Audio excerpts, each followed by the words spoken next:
Happy Sunday semuanya, saya berdoa roh kita tetap menyala-nyala pada masa ini. Edisi Voice of Pentecost kali ini akan membahas mengenai generasi Yeremia, generasi akhir zaman. Mungkin banyak dari kita yang masih asing atau mempertanyakan istilah ini. Apa sih generasi Yeremia? Sesuai dengan pesan Tuhan mengenai Pentakosta ketiga yang akan membangkitkan generasi Yeremia, yaitu anak-anak muda yang dipenuhi Roh Kudus, cinta mati-matian kepada Tuhan Yesus, tidak kompromi terhadap dosa, dan akan bergerak untuk memenangkan jiwa. Maka dari itu, hari ini mari kita lihat apa yang Alkitab katakan tentang generasi Yeremia, generasi akhir zaman.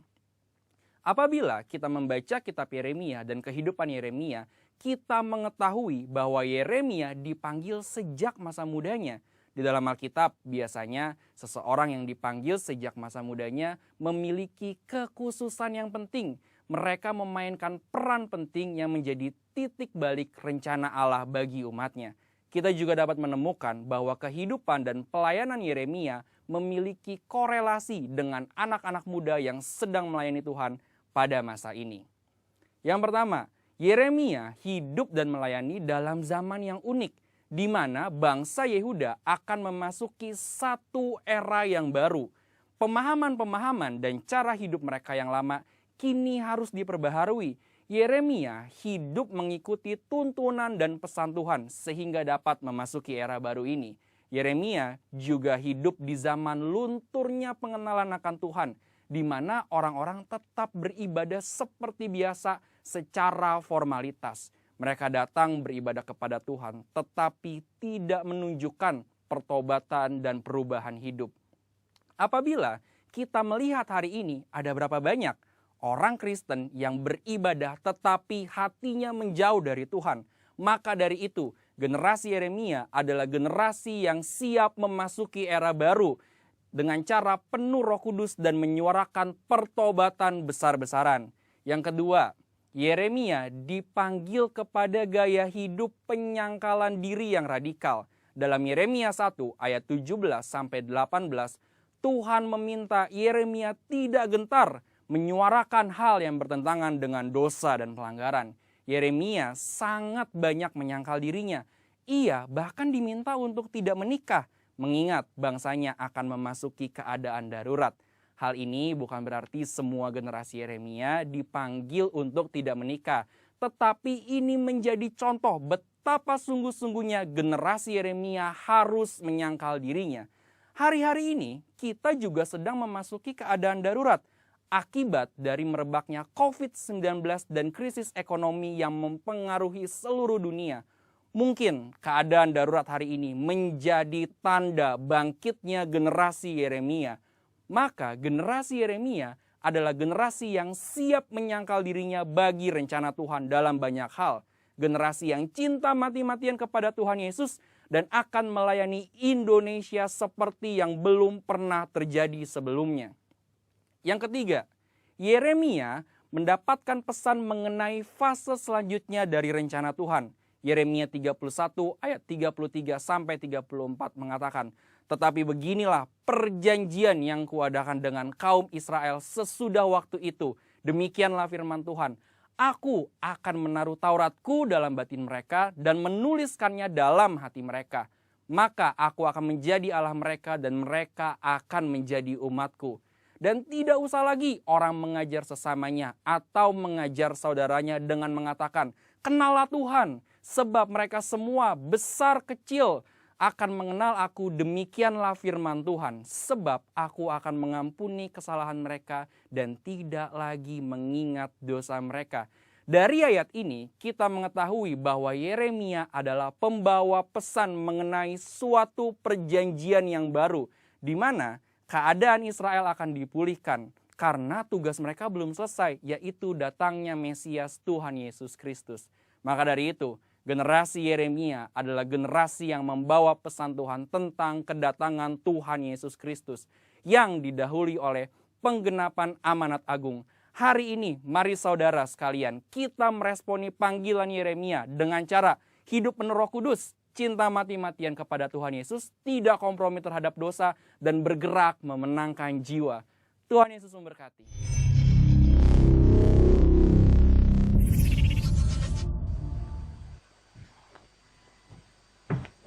jemaat Tuhan yang dikasihi Kristus, kita sama-sama bangkit berdiri. Kita akan mendeklarasikan Mazmur 91. Sama-sama kita deklarasikan. Dalam lindungan Allah. Orang yang duduk dalam lindungan yang maha tinggi dan bermalam dalam naungan yang maha kuasa akan berkata kepada Tuhan, tempat perlindunganku dan kubu pertahananku, Allahku yang kupercayai. Sungguh dialah yang akan melepaskan engkau dari jerat penangkap burung, dari penyakit sampar yang busuk. Dengan kepaknya ia akan menudungi engkau, di bawah sayapnya engkau akan berlindung. Kesetiaannya ialah perisai dan pagar tembok.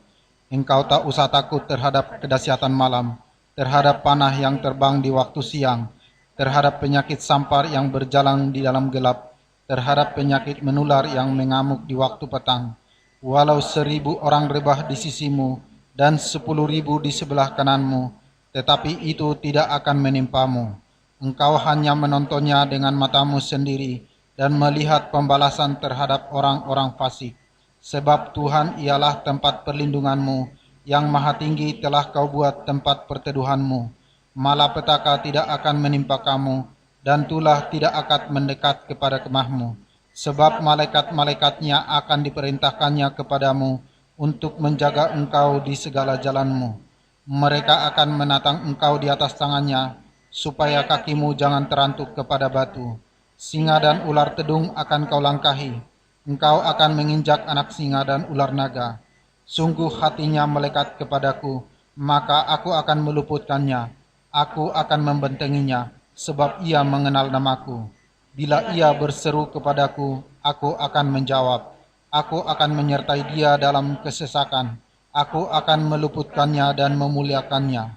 Dengan panjang umur akan kungenyangkan dia, dan akan kuperlihatkan keselamatan daripadaku. Amin. Berikan tepuk tangan terbaik untuk Tuhan kita yang luar biasa. Kita persatukan hati di dalam doa. Syakala barata kala barata kala barata kala shikila barata kala. Syakala la la la la barata kala barata kala bashe. Shikila bashe.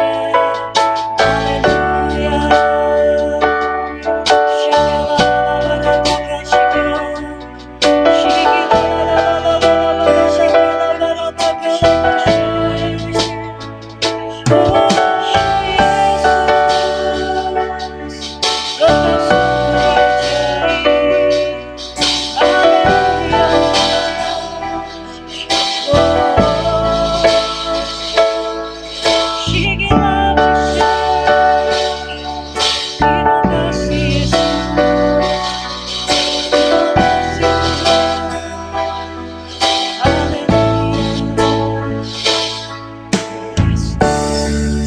Betapa kami bersyukur Tuhan, Kau mengundang setiap kami Tuhan hadir di tempat ini ya Bapa. Kami percaya Tuhan, pagi hari ini Tuhan, akan ada sesuatu yang luar biasa Tuhan, yang akan kami alami Tuhan di dalam hadirat-Mu ya Bapa. Tutup bungkus Tuhan tempat ini oleh biudara Yesus, mempersiapkan Tuhan setiap hati kami Tuhan untuk menyembah Engkau ya Bapa. Dan kami percaya Tuhan Engkau akan menuntun Tuhan setiap kami ya Bapa. Dan kami rindu Tuhan, malaikat memuji menyembah-Mu Tuhan bersama-sama dengan kami untuk memuliakan Engkau ya Bapa. Dan kami percaya Tuhan pada saat kami datang ke tempat ini Tuhan, kami memiliki Tuhan pergumulan hidup, tapi kami percaya Tuhan pada saat kami pulang dari tempat ini, kemenangan sukacita itu menjadi milik setiap kami di dalam nama Tuhan Yesus Kristus. Terima kasih ya Bapa, terima kasih ya Roh Kudus, bekerjalah Tuhan di tengah-tengah kami Tuhan. Kami rindu Tuhan, berjumpa Tuhan pribadi Tuhan bersama dengan Engkau ya Bapa. Terima kasih ya Bapa, di dalam nama Tuhan Yesus Kristus kami mengucap syukur dan berdoa, kita sama katakan amin. Berikan tepuk tangan terbaik untuk Tuhan kita yang luar biasa. Silakan duduk di dalam hadirat Tuhan.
Sepanjang hari ku beri penghormatan kepadamu ya Allahku.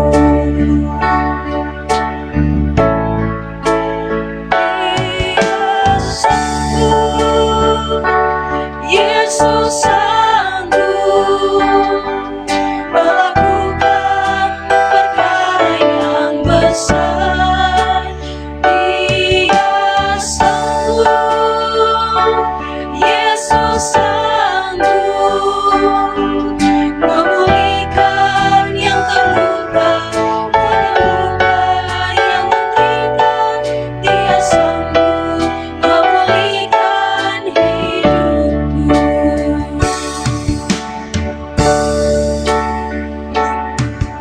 Yesus Tuhan, muliakan namanya. Yesus Allahku, besar kasih-Nya. Dahulu, sekarang, dan sampai selamanya. Kasih-Nya tak pernah berubah. Yesus Tuhan, muliakan namanya. Yesus Allahku, besar kuasa-Nya. Dahulu, sekarang, dan sampai selamanya. Kuasa-Nya tak pernah berubah. Dia sanggup, Yesus sanggup melakukan perkara yang besar. Dia sanggup, Yesus sanggup memulihkan yang terluka, menyembuhkan yang menderita. Dia sanggup memulihkan. Sama ulangilah semua tempat berdiri, katakan dia sanggup. Dia sanggup, Yesus sanggup ya Bapa melakukan perkara yang besar. Dia sanggup, Yesus sanggup memulihkan yang terluka, menyembuhkan yang menderita. Dia sanggup memulihkan. Dia sanggup. Dia sanggup.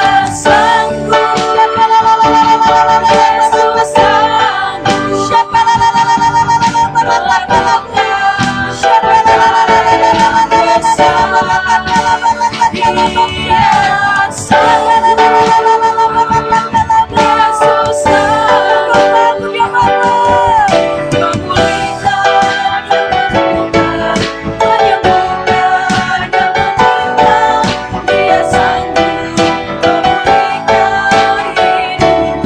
Biarlah kita bersatu Tuhan dalam hadirat-Nya.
Terima kasih Tuhan.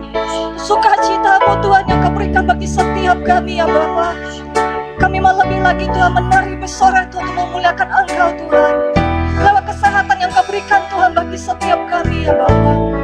Terima kasih ya Bapa.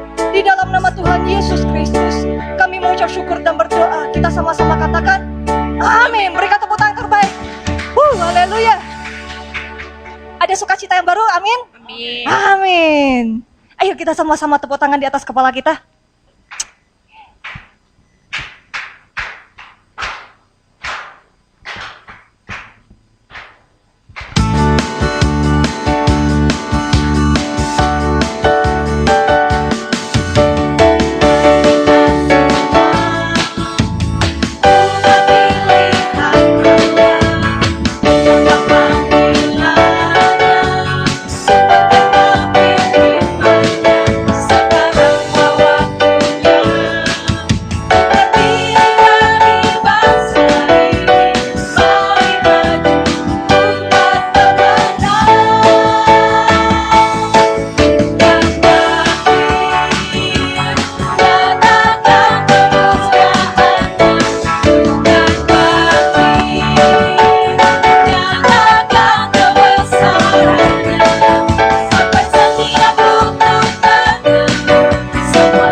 Mari kita sama-sama deklarasikan arti Pentakosta. 1. Pentakosta ketiga adalah pencurahan Roh Kudus yang dahsyat di zaman now, melebihi yang terjadi di Azusa Street.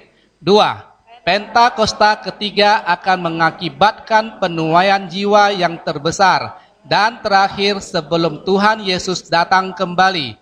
3. Pentakosta ketiga akan membangkitkan generasi Yeremia, yaitu anak-anak muda yang dipenuhi Roh Kudus, cinta mati-matian kepada Tuhan Yesus, tidak kompromi terhadap dosa, dan akan bergerak untuk memenangkan jiwa. 4. Pentakosta ketiga lahir di Indonesia dan bergerak ke bangsa-bangsa. Gerakan ini dari timur ke barat dan akan kembali ke Yerusalem. 5. Pentakosta ketiga akan memberikan kuasa untuk menyelesaikan amanat agung, dan setelah itu Tuhan Yesus datang kembali. Amin. Haleluya, berikan tepuk tangan yang meriah untuk Tuhan.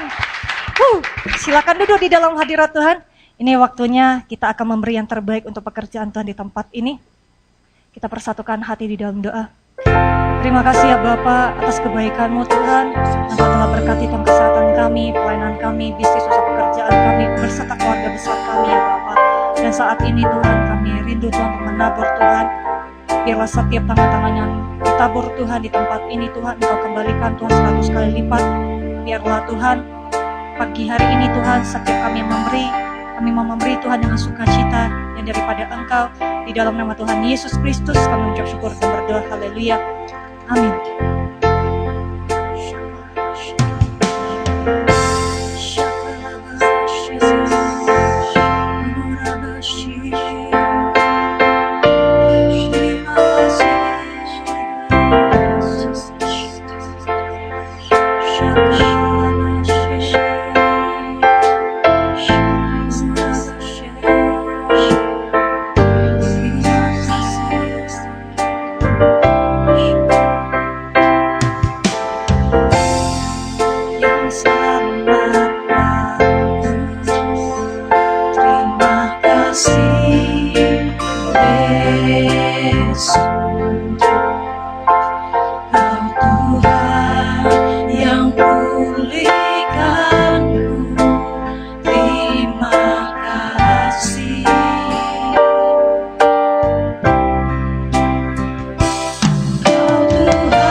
Terima kasih Bapak buat kebaikan.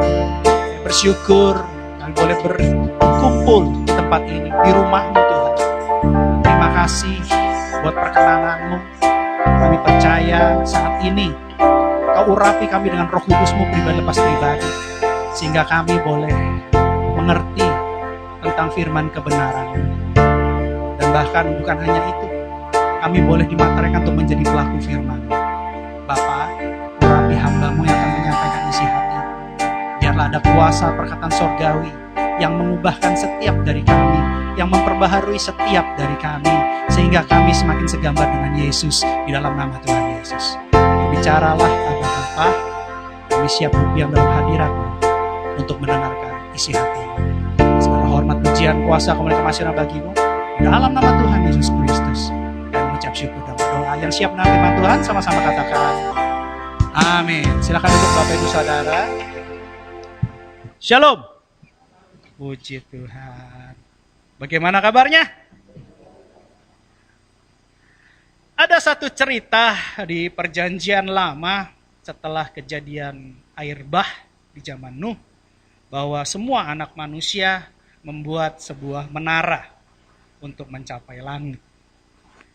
Tetapi ketika mereka membuat menara, pada saat itu bahasa semua manusia adalah satu, bahasa Semitik. Tuhan turun mengacaukan bahasa mereka. Karena bahasanya tidak dimengerti satu dengan yang lain, akhirnya menara itu tidak sampai ke langit dan menjadi kacau. Sama seperti komunikasi. Komunikasi yang kacau, komunikasi yang tidak baik, itu akan mendatangkan kekacauan dan kegagalan. Baik kegagalan dalam kerja, kegagalan dalam pelayanan, ataupun kegagalan dalam keluarga. Jadi diperlukan komunikasi yang baik. Nah, komunikasi antara sesama adalah menggunakan bahasa yang dimengerti. Tetapi komunikasi dengan Tuhan biasa dikenal dengan doa. Baik dengan bahasa yang dimengerti atau berdoa di dalam roh. Tetapi yang jelas, semua manusia perlu berkomunikasi. Baik kepada sesama ataupun kepada Tuhan. Nah, ketika kita berdoa kepada Tuhan, janganlah kita berdoa panjang-panjang. Janganlah kita berdoa bertele-tele. Jangan sampai pada saat kita doa makan, kita melakukan doa Marco Polo. Doa selama 1 jam, baru kita makan. Perutnya keburu lapar. Jadi, berdoalah sesuai dengan kebutuhan. Dalam firman Tuhan di Matius 6 ayat 8 berkata begini. Jadi janganlah kamu seperti mereka, karena Bapakmu mengetahui apa yang kamu perlukan sebelum kamu minta kepadanya. Di ayat-ayat sebelumnya, banyak orang-orang munafik yang berdoa di depan banyak orang dengan perkataan yang panjang-panjang. Motivasi hati doanya bukan berdoa, tetapi menipu. Maka dari itu Tuhan Yesus mengatakan seperti ini, jangan kamu seperti mereka. Karena Bapakmu mengetahui apa yang kamu perlukan. Sama-sama katakan, yang kamu perlukan. Di sini bukan yang kamu inginkan. Dalam bahasa Yunaninya, kreia. Kreia itu artinya needs, kebutuhan, keperluan. Bapa adalah Maha Tahu. Bapa di surga adalah Maha Tahu. Sebelum kita minta, Dia mengetahui apa yang kita butuhkan. Bahkan karena kemahatauannya, Dia juga mengetahui apa yang kita inginkan. Tetapi ditekankan di ayat ini adalah yang kita perlukan. Bukan yang kita inginkan, tapi yang kita perlukan. Bapa Maha Tahu. Sebelum kita minta, oh kalau gitu nggak perlu doa dong Pak. Kan Allah Bapa di surga Maha Tahu. Buat apa kita berdoa? Nah ini biasanya ada pengajaran-pengajaran seperti ini yang membuat kalian menjauh daripada Bapa di surga. Karena kalian didoktrin, oh Allah Bapa Maha Tahu, jadi kita tidak perlu berdoa. Ini adalah pengajaran yang tidak sesuai dengan kebenaran firman. Karena itu baru sepenggal ayat, bukan keseluruhan ayat. Tuhan Yesus berkata, Bapakmu mengetahui apa yang kamu perlukan sebelum kamu minta kepadanya. Tapi diteruskan di ayat berikutnya. Di ayat 9, Karena itu berdoalah. Sekalipun Bapa di surga mengetahui apa yang kita perlukan, apa yang kita butuhkan, tetapi Bapa di surga mau kita tetap berdoa. Bapa di surga mau kita sebagai anak-anaknya tetap berkomunikasi. Kalau tidak ada komunikasi antara anak dan Bapa, itu bisa berbahaya. Kalau tidak ada komunikasi antara suami dan istri, itu bisa berbahaya. Kalau tidak ada komunikasi antara orang tua dan anak, itu bisa berbahaya. Bahkan tidak ada komunikasi dalam pelayanan, itu juga bisa berbahaya. Jadi komunikasi itu sangat-sangat penting, khususnya komunikasi dengan Bapa di surga. Bapa tahu apa yang kamu perlukan, tetapi Bapa mau kamu berdoa. Katakan berdoa. Jadi firman Tuhan mengajarkan pada hari ini agar kita berdoa dalam kebenaran. Itu tema khotbahnya. Jadi kenapa saya katakan kebenaran? Karena di Yohanes 17 ayat 17 dikatakan bahwa kuduskanlah mereka dalam kebenaran, firman-Mu adalah kebenaran. Setiap saya khotbah harus disertai dasar ayat. Jangan sampai kita mendengarkan pengajaran tanpa dasar ayat, karena itu menyesatkan. Ketika didasari oleh firman Tuhan, itu adalah kebenaran. Tidak perlu melakukan pembenaran. Ketika kita melakukan kebenaran, maka tidak ada yang bisa melakukan pembenaran di hadapan kita. Karena kita berdiri dalam kebenaran. Pembenaran itu dipaksakan, kebenaran itu tidak dipaksakan. Jadi jangan khawatir, jangan takut ketika kita berjalan dalam kebenaran. Karena kebenaran akan membela kita dari segala jenis pembenaran. Ya. Nah, firman Tuhan adalah kebenaran. Kita harus mengerti bahwa Tuhan Yesus mengajarkan kita, sekalipun Bapa di surga mengetahui apa yang kita butuhkan, tetap kita harus berdoa. Itu yang pertama. Yang kedua adalah kita harus mengerti bahwa kebenaran itu mengajarkan kita untuk berdoa sesuai dengan keperluan, sesuai dengan kebutuhan. Keperluan dan kebutuhan itu berbeda dengan keinginan. Kebutuhan adalah sesuatu yang sangat penting dibutuhkan buat kehidupan seorang manusia. Tapi kalau keinginan itu sesuatu yang tidak penting di dalam kehidupan manusia. Sebuah keinginan belum tentu menjawab sebuah kebutuhan. Apa Pak perbedaan kebutuhan dan keinginan?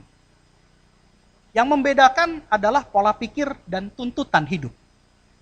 Ketika kita lebih banyak menuntut, maka kita akan lebih banyak mengingini. Tetapi ketika kita lebih banyak bersyukur, kita akan lebih banyak mengerti tentang kebutuhan yang sudah Tuhan berikan. Seseorang yang dewasa dalam Kristus, dia bisa membedakan mana itu kebutuhan, mana itu keinginan. Kita coba belajar dari Rasul Paulus. Kita buka Filipi 4 ayat 10. Kita akan belajar. Apa itu kebutuhan, apa itu keinginan.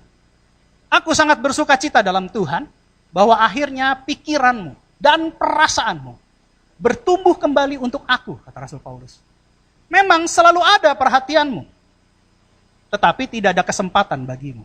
Lanjut di ayat 11. Kukatakan ini bukanlah karena kekurangan, karena sebab aku telah belajar mencukupkan diri dalam segala keadaan. Saya coba jelaskan 2 ayat ini. Paulus bilang begini, saya bersuka cita dalam Tuhan, dalam tubuh Kristus. Jemaat adalah tubuh Kristus. Jadi kalau orang yang tidak beribadah, dia di luar tubuh Kristus.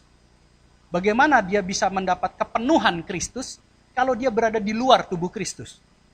Karena Yesus adalah kepala, tubuhnya adalah jemaat. Yesus sudah diberikan Bapa di surga kepada jemaat. Kita, untuk mendapatkan kepenuhan Kristus, kita harus beribadah.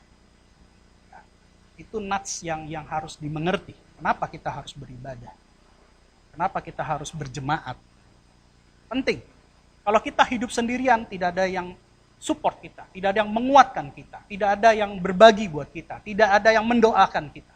Tapi kalau kita dalam keunitian, ketika dalam satu keluarga ada yang mempunyai masalah, maka kita akan menopang. Nah, Paulus sangat bersuka cita dalam Tuhan, dalam tubuh Kristus, karena banyak daripada jemaat yang lain yang di dalam satu tubuh Kristus, di dalam saudara seiman, mempunyai pikiran dan perasaan untuk Paulus. Mereka mau bantu Paulus. Mereka mau coba, Paulus, apa yang bisa saya kerjakan ya? Apa yang bisa saya bantu? Bertumbuh untuk Paulus. Memang selalu ada perhatian daripada jemaat untuk Paulus. Tetapi nggak ada kesempatan buat jemaat untuk menunjukkan perhatiannya kepada Paulus. Kok bisa, Pak? Padahal banyak yang mau bantu Paulus, tapi kok bisa? Mereka nggak ada kesempatan untuk bantu Paulus. Ini luar biasa. Ini saya pelajari ayat ini benar-benar saya baru mengerti kenapa saya punya karakteristik Paulus.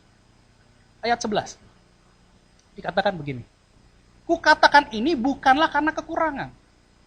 Paulus mengatakan, aku nggak pernah ada kekurangan. Aku nggak pernah ada kegalauan. Aku nggak pernah ada kebingungan. Karena aku telah belajar mencukupkan diri dalam segala keadaan. Dalam kondisi apapun, Paulus tidak pernah menuntut untuk dibantu. Paulus tidak pernah menuntut untuk menyusahkan orang lain. Paulus tidak pernah menuntut untuk memaksakan orang lain. Tapi dalam hal ini, Paulus belajar mencukupkan diri untuk selalu memberkati orang lain.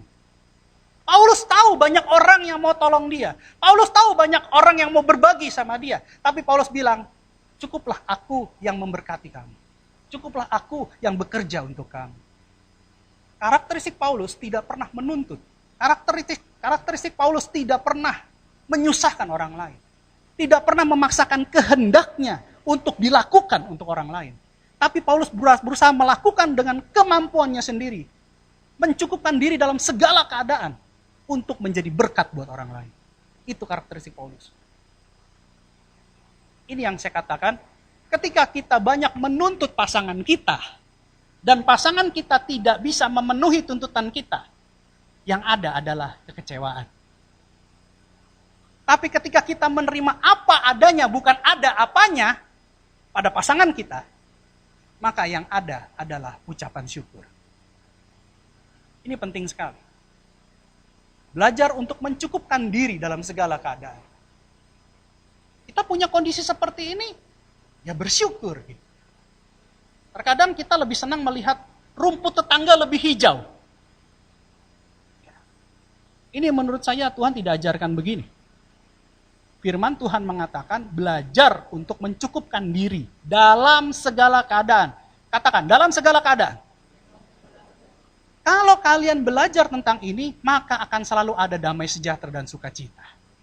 Karena sering bersyukur, terima kasih Tuhan, terima kasih. Apapun kejadiannya. Sekalipun kita terjatuh, kita bilang terima kasih Tuhan. Sekalipun saya terjatuh, saya masih bisa berdiri lagi. Terima kasih Tuhan, saya dapat masalah baru karena saya lagi didewasakan. Terima kasih Tuhan, saya menghadapi orang-orang yang kasar supaya saya lebih bersabar. Terima kasih Tuhan, saya mendapat pasangan hidup yang ngeselin supaya saya belajar untuk mengampuni. Ketika kita selalu mengucap syukur, maka tidak ada yang namanya menuntut. Tetapi lebih kepada mencukupkan diri dalam segala keadaan. Paulus tahu. Ayat 12, saya ajarkan lebih dalam lagi. Aku tahu apa itu kekurangan, dan aku tahu apa itu kelimpahan. Dalam segala hal dan dalam segala perkara, tidak ada sesuatu yang merupakan rahasia bagiku. Baik dalam hal kenyang, maupun dalam hal kelaparan. Baik dalam hal kelimpahan, maupun dalam hal kekurangan. Sebelum Paulus memberitakan Injil, dia adalah Saulus. Dia adalah pebisnis. Dia pembuat kemah. Dia orang yang berada, teman-temannya bangsawan-bangsawan, bahkan orang-orang yang punya kelas. Karena bikin kemah. Tahu ya bikin kemah, kalau sekarang bikin rumah, kontraktor gitu ibaratnya kalau bahasa sekarang. Paulus ini kontraktor loh. Tapi begitu dia berubah menjadi Paulus, Saulus diubahkan, diperbaharui menjadi Paulus, dia sudah mulai belajar pikul salib. Dalam kehidupan yang mewah, dia belajar untuk memberitakan Injil. Membiarkan dirinya dihina dan uangnya untuk pelayanan. Makanya dia katakan, aku tahu yang namanya kekurangan, aku tahu yang namanya kelimpahan, karena dia pernah jadi orang kaya gitu ibaratnya ya, kalau bahasa gaulnya. Dia bukan OKB, orang kaya baru, bukan. Dia OKL, orang kaya lama. Tapi setelah diperbarui dalam Tuhan, dia OKT, orang kaya dalam Tuhan. Jadi beda nih, karakteristiknya berbeda. Orang dunia diperbaharui menjadi anak Tuhan. Terus dia merasa kekurangan nggak? Dia merasa sedih nggak? Enggak. Karena ayat selanjutnya dia katakan begini, di ayat 13. Ayat 13 dia katakan begini. Segala perkara dapat kutanggung di dalam dia yang memberikan kekuatan kepadaku. Amin. Ketika kita memiliki kedewasaan dalam karakter Kristus, kita bisa menanggung segala perkara. Karena ada Tuhan yang memegang segala kemenangan. Pak, Bapak ngebluffing aja. No. Saya coba kesaksian di sini. Minggu lalu saya dapat informasi dari hoki bahwa ada kompetisi robotik untuk tahun ini di masa pandemi ini. Dan kompetisi robotik itu harus diselesaikan, didemonstrasikan secara online di hari Rabu. Sedangkan di hari Rabu itu biasanya kita cool. Betul ya? Saya bilang begini sama Hoki, Ki, jangan khawatir, jangan takut, Tuhan kita Tuhan yang hidup. Kita semua sudah dimateraikan oleh Roh Kudus, kita punya kuasa doa. Biasa kan orang kalau, Pak, Bapak aja yang doa deh Pak. Kalau saya yang doa, nggak terkabul. Surga nggak terbuka. Kata siapa? Gitu. Nanti saya jelasin ya, kenapa doa dalam kebenaran. Makanya kita belajar doa dalam kebenaran. Kita semua kalau berdoa, itu didengar oleh Tuhan. Karena tadi dikatakan Tuhan Maha tahu. Tuhan tahu sebelum kita doa. Tapi Tuhan mau kita doa. Nah, saya bilang sama Hoki, kita sepakat saja dalam doa. Karena saya sudah ajarkan ya. Di firman Tuhan dikatakan, apabila ada 2 orang di antaramu di dunia ini sepakat meminta apapun juga, minimum 2 orang, maka permintaanmu akan dikabulkan oleh Bapa di surga. Jadi saya bilang sama Hoki, kita sepakat, kita minta tolong sama Tuhan. Lalu kita doa begini, Bapak, hari Rabu ada cool.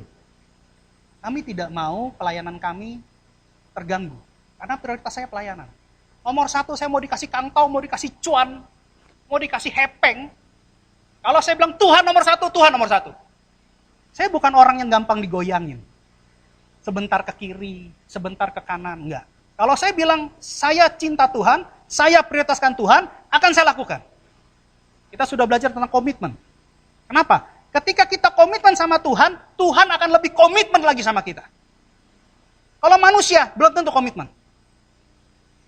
Ya. Mungkin sekarang komitmen, kenapa? Lagi jatuh cinta.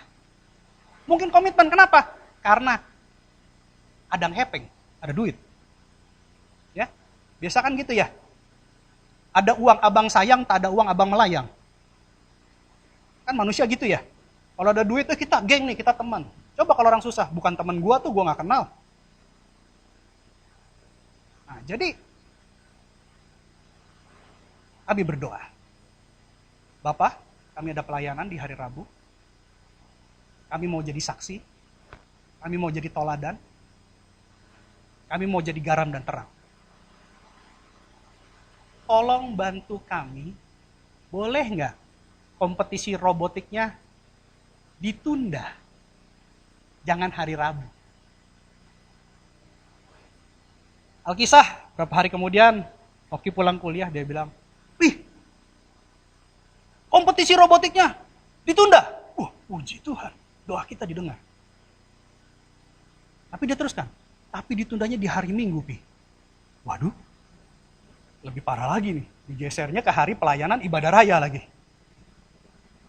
Lalu, lagi-lagi Roh Kudus ingatan kepada saya, ingat nak, kamu punya kuasa doa.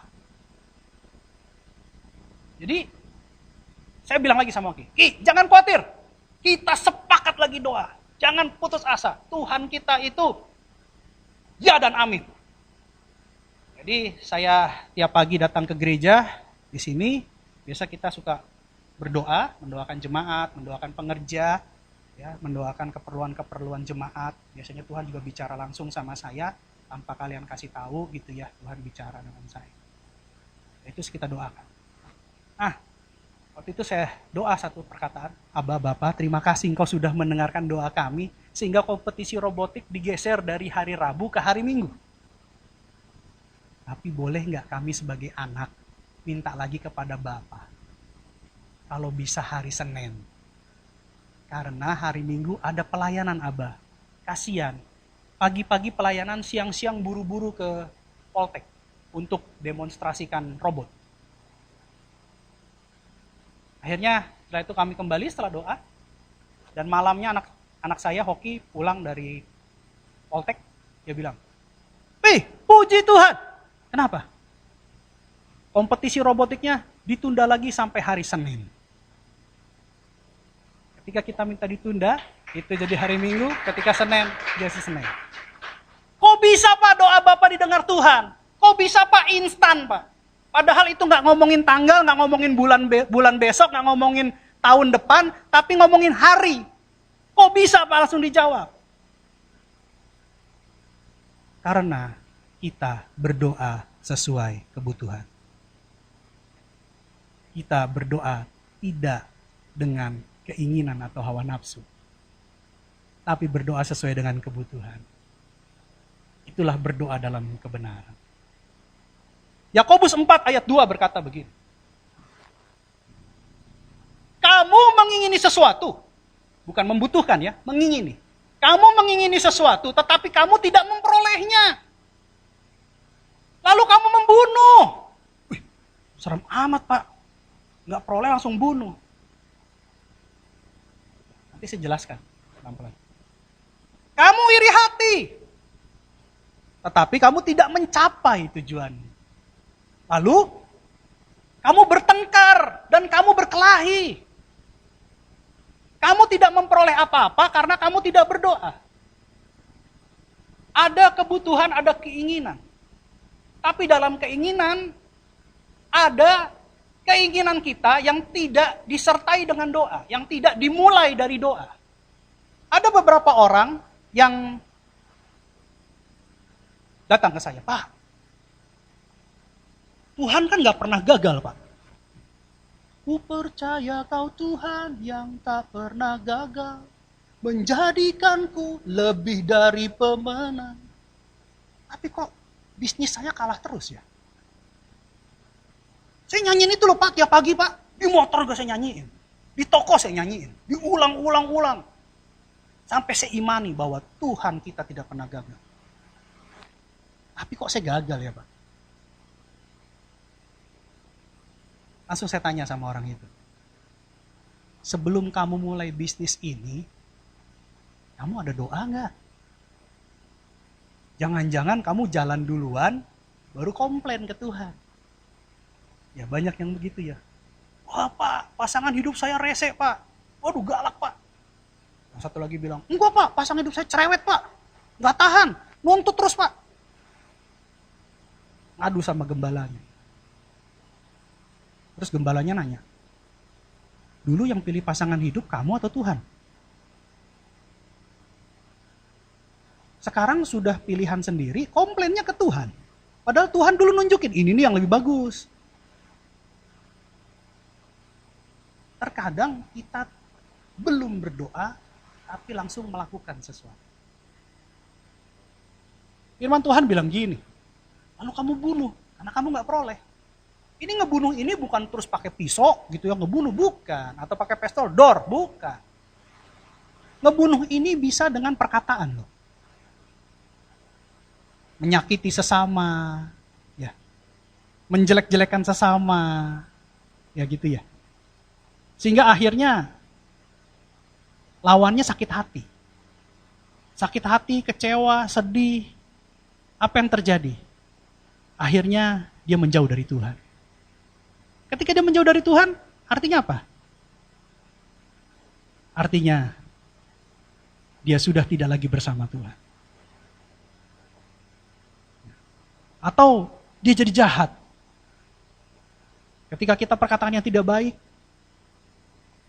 dia jadi orang yang merasa gagal, orang yang kecewa. Akhirnya tidak mau bergaul sama siapa-siapa, tertutup. Introvert.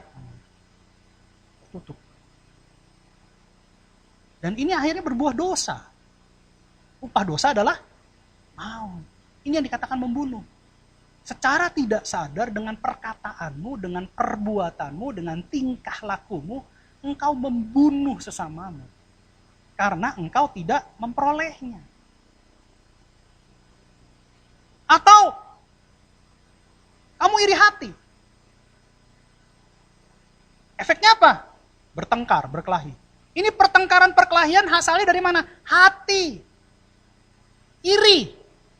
Tahu iri hati tahu gak? Bukan iritasi, iri hati. Iritasi mata, iri hati tahu. Oh dia punya itu, saya juga mau punya itu. Oh jangan-jangan berkat saya diambil sama dia. Iri hati, ada kedengkian. Akhirnya timbul apa? Pertengkaran, perkelahian. Siapa yang tertawa? Iblis, sibolis. Dia ketawa-ketawa, hihihihi. Kan kalau kunti kan ketawanya gitu. Hihihi. Akhirnya jadi berantem, jadi pecah. Sengaja nih dibikin yang kayak begini. Karena ada keinginan, bukan kebutuhan. Dalam bahasa Inggrisnya itu adalah lust, artinya hawa nafsu. Ketika kamu secara bernafsu, mengingini secara dipaksakan. Gitu. Ketika kamu mengingini sesuatu secara dipaksakan, tetapi kamu tidak memperolehnya, akhirnya kamu bunuh. Kamu iri hati. Kemudian jadinya bertengkar dan berkelahi. Efek negatifnya terjadi, tapi kamu tidak dapat apa-apa. Ingat kata-kata saya. Efek negatifnya terjadi. Kamu jadi punya musuh, kamu jadi bertengkar, kamu jadi menyusahkan diri, tidur gak nyenyak, padahal gak ada nyamuk. Ya. Yang aku gak bisa tidur, kenapa? Pikirin aku ya? Enggak, banyak nyamuk. Jadi, itu menyiksa diri sendiri. Tetapi efek positifnya gak ada, karena kamu tidak menerima apa-apa. Ini yang pertama. Keinginan tanpa doa. Yang kedua, ayat 3. Atau kamu berdoa juga. Nah ini berdoa nih, pakai doa. Kalau tadi nggak pakai doa, ini pakai doa. Atau kamu berdoa juga, tetapi kamu tidak menerima apa-apa. Hasilnya tetap sama, nggak menerima apa-apa.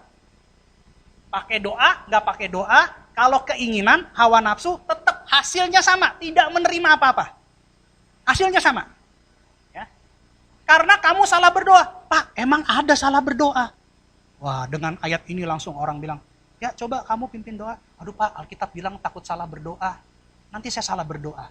Salah berdoa ini bukan berarti salah berkata-kata dalam doa. Ya, terkadang ada orang yang baru berdoa gini, ya Tuhan, terima kasih buat berkat yang Engkau berikan. Kiranya bungkus tutup kami dengan darah Yesus, padahal bungkus tutup makanan.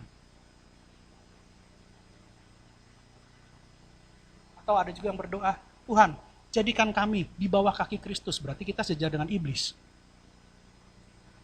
Padahal kita di samping kaki Kristus, bukan di bawah kaki Kristus.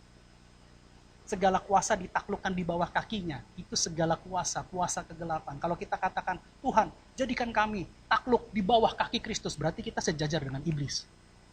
Tuh ada salah-salah berdoa yang seperti itu, tapi bukan itu. Maksud dalam salah berdoa di sini adalah berdoa di luar kebenaran. Berdoa hanya untuk memuaskan hawa nafsu. Tuhan, saya pengen si Mince. Roh Kudus tanya, Mince yang mana? Mince istrinya Udin. Kan nggak boleh, itu kan sudah nikah. Tuhan, saya mau mobil. Buat apa, nak? Buat transportasi saya. Dari mana, nak? Dari gereja ke Kimia Farma di depan. Karena hawa nafsu. Hawa nafsu. Tuntutan, keinginan. Tidak bersyukur, tidak menerima keadaan yang sudah diberikan Tuhan. Ketika kita mensyukuri perkara kecil, Tuhan akan memberikan perkara besar. Ketika kita mensyukuri uang kecil, Tuhan akan memberikan uang besar. Kalau kita selalu bersungut-sungut dikasih uang kecil, mana Tuhan, kurang Tuhan, kurang Tuhan. Tuhan bilang, kamu tidak pernah setia dengan perkara kecil, bagaimana kau bisa menanggung perkara besar?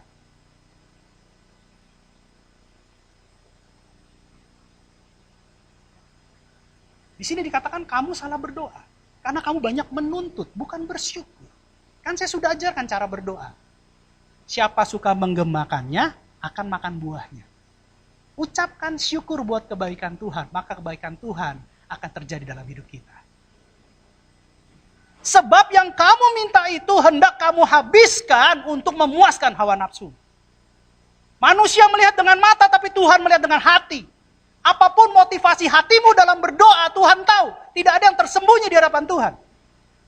Kalau engkau mendoakan kebutuhanmu, keperluanmu, maka Tuhan akan menjawab melebihi kebutuhanmu. Tapi kalau engkau meminta untuk hawa nafsumu, keinginanmu, maka engkau tidak akan menerima apa-apa. Karena itu berdoalah dalam kebenaran. Satu saat saya lihat Tokopedia, saya punya bantal, terus terang sudah kempes. Perlu dicatat ya, bantal kepala saya kempes, bukan bau iler. Kempes. Oke. Namanya bantal dipakai lama-lama kempes. Pala bapak gede dong. Ya, nggak tahu deh, pokoknya umur deh kempes. Ya. Jadi saya bilang sama istri saya, yuk kita beli bantal. Oh sorry, idenya dari istri saya. Beli bantal. Kenapa? Bantalnya sudah kempes. Ya sudah, kita cari di Tokopedia. Cari, akhirnya kita dapat bahan yang terbaik dengan harga yang terbaik. Artinya saya tidak pernah cari yang termurah, tapi saya cari barang yang efisien. Bagus dan murah, tapi bukan termurah, karena yang termurah belum tentu baik. Tapi yang efisien artinya baik dan murah. Beda dengan yang termurah. Akhirnya saya dapat, lalu saya bilang sama istri saya, kita order berapa nih? Ya udah Pi, buat kita dulu order 2, nanti kalau bagus baru kita order anak-anak. Karena di rumah butuh 4 bantal. Jadi kita order 2 dulu. Mau nyobain. Empuk gak? Enak gak? Kualitasnya bagus gak? Karena selalu di iklan dikatakan kecap nomor 1. Ada gak kecap nomor 2? Ya, kalau iklan bilang, wah barang ini saya paling bagus Pak. Kecap nomor 1. Gak ada kecap nomor 2. Ya. Jadi saya pikir saya beli dulu. Ketika saya beli, saya komunikasi lewat chat ke penjualnya, ya, ke sellernya saya bicara dengan dia, saya minta ukuran khusus, ukuran jumbo. Jadi kata seller, oh bisa Pak, kita bisa bikinin tambah 2.500. Saya pikir oke lah, tambah pesanan custom, tambah duit 2.500. Saya order 2, saya mention di chatting, ada namanya catatan opsional, di Tokopedia itu saya tulis. Saya pesan 2 bantal dengan ukuran sekian-sekian. Alkisah, hari demi hari berjalan dan barangnya dikirim. Saya minta sesuai kebutuhan, jadi saya minta bukan karena gaya-gaya. Bantal itu sudah berapa tahun kita gak ganti bantalnya. Jadi itu kebutuhan, bukan keinginan. Karena bantalnya sudah rusak, sudah kempes, ya udah. Tapi nggak ada bolong, cuma kempes saja. Jadi akhirnya saya pikir saya ganti. Paketnya datang dan saya terkejut. Yang datang bukan 2 bantal. Saya bayar 2 bantal, saya tulis di catatan opsional 2, unitnya 2. Kalau saya tulisnya teliti, angka 2 dan dalam kurung 2. Gitu. Jadi ada angka dan ada tulisan. Saya orangnya teliti sekali. Yang datang 4 bantal. Jadi bukan 2 bantal, 4 bantal. keluarga kami ada berapa? Tadi dikatakan di firman apa? Bapa mengetahui apa yang kamu perlukan. Saya berdoa dalam kebenaran, berdoa sesuai dengan kebutuhan. Tapi Bapak mengetahui apa yang saya butuhkan. Ketika saya berdoa sesuai dengan kebutuhan, Bapak menjawab melebihi apa yang saya butuhkan. Saya order 2, datang 4. Dan yang terkejutnya lagi, di gambar tempel di sarung bantalnya, di plastik packing bantalnya, di situ ada tulis, bantal 2 pieces. Lalu dicoret sama orangnya, pakai spidol, langsung diganti 4 pieces. Artinya ketika pengiriman itu terjadi, si seller menyadari dengan sesadar-sadarnya mengirimkan 4 unit bantal buat keluarga kami. Beri kemuliaan buat Tuhan. Pemusik saya undang untuk maju ke depan. Hari ini kita belajar tentang berdoa dalam kebenaran. Berdoa dalam kebenaran adalah apapun yang kita butuhkan tetap kita perlu yang namanya berdoa. Berdoa adalah salah satu bentuk komunikasi dengan Tuhan. Tapi berdoa dalam kebenaran adalah berdoa yang mendoakan sebuah kebutuhan. Bukan sebuah keinginan, apalagi hawa nafsu. Kenapa? Dengan berdoa atau tanpa doa, ketika kita mengingini sesuatu dalam arti hawa nafsu kita, maka kita tidak akan menerima apa-apa. Tapi ketika kita berdoa sesuai dengan kebutuhan kita, Tuhan akan menjawab melebihi kebutuhan kita. Amin. Bapak Ibu saya undang untuk bangkit berdiri. Kita nyanyikan satu lagu. Dan dengan kekuatan ku dapat jalani tanpa Tuhan yang di samping.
Ada yang membutuhkan kekuatan, ada yang membutuhkan kesembuhan, ada yang membutuhkan kelepasan, ada yang membutuhkan pemulihan. Maka sekarang ini, pribadi lepas pribadi, masing-masing berdoa kepada Tuhan, berdoa sesuai dengan kebutuhan, berdoa sesuai dengan keperluan. Karena Bapa di surga tahu sebelum kamu meminta kepadanya. Tapi Bapa di surga mau kita sebagai anak berdoa kepadanya. Ayo berdoa. Siapa yang memohon kebutuhan, berdoa masing-masing, pribadi lepas pribadi, dari tempatnya masing-masing. Berdoa. Bilang sama Bapa di surga, Bapa aku butuh kekuatan, Bapa aku butuh pemulihan, Bapa aku butuh kelepasan, Bapa aku butuh kesehatan, Bapa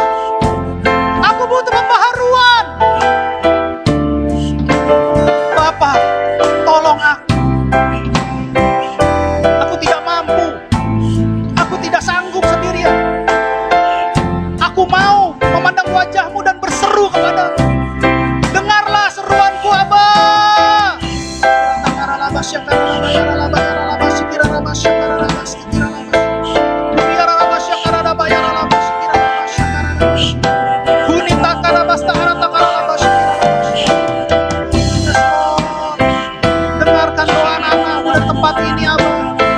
Biarlah pintu surga terbuka. Apa yang mereka ikat, terikat. Apa yang mereka lepas, lepas dalam nama Tuhan Yesus. Kami percaya gerejamu sudah diberikan kunci kerajaan surga. Biarlah doa-doa mereka saat ini juga sampai ke surga dalam nama Tuhan Yesus.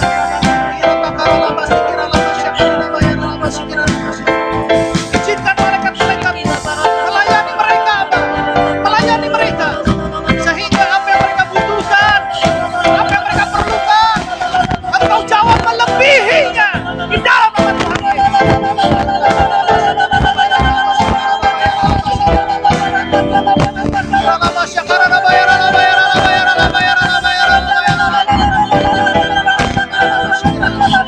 Yes, Lord. Kasih, Abah. Katakan kepada wajah.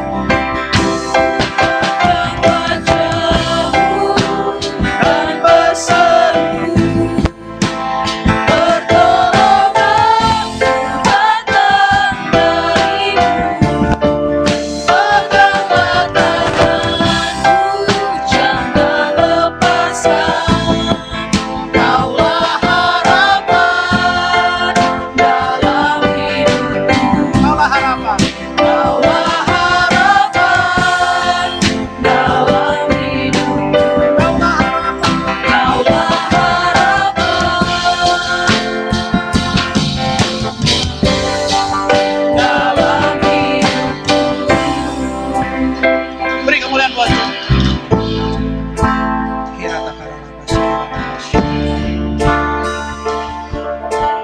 Terima kasih ya Bapak buat firman kebenaran.